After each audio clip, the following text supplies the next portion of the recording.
Dito sa bayan ng Malolos, nagsasalubong ang nakaraan at kasalukuyan.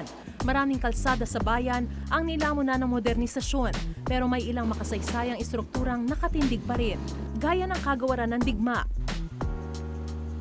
at ang kagawaran ng pagpapaunlad. Pero kung may isang gusali na kumakatawan sa ambag ng Malolos sa ating kasarinlan, yan ang simbahan ng Baraswain.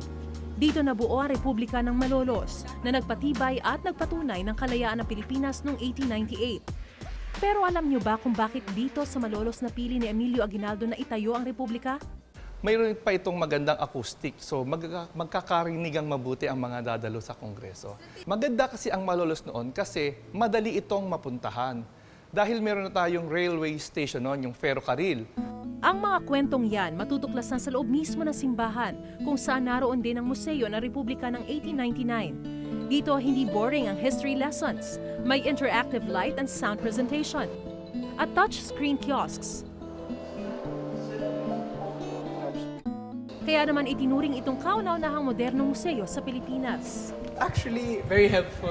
It's easier to understand what's happening here, and then it's very visually appealing. It's my first time here. It's very impressive. I see that they have restored it very beautifully, almost to its original condition. The exhibits are very informative. Di lang sa kasaysayan, pati ang food trip dito hindi rin nakakaumay. Ang sangkap, gawa sa gatas ng kalabaw na pinapastol dito.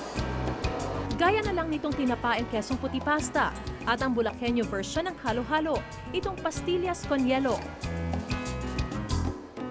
Karamihan kasi ng ini-import or na-export ng mga Bulakenyo dito, yung gatas ng kalabaw.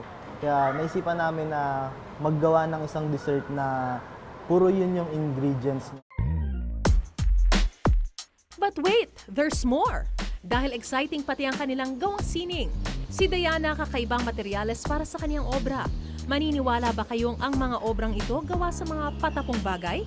Gaya na lang ng mga piyesang ito na gawa sa mga takhip ng pintura, lumang ballpen, silica gel at sirang lighters. I feel na kahit na ganitong paraan lang, maliit, may nagagawa, may nakukontribute. I make sure na everything's recycled, walang binili para makabawas sa basura. Ipinakita sa amin ni Diana kung paano ang patapong bagay pwede pang mapakinabangan. Itong ordinaryong disk at halimbawa, konting dikit at pinta lang, pwede nang maging instant organizer. Bahagi na nga ng Malolos ang kasaysayan at sining.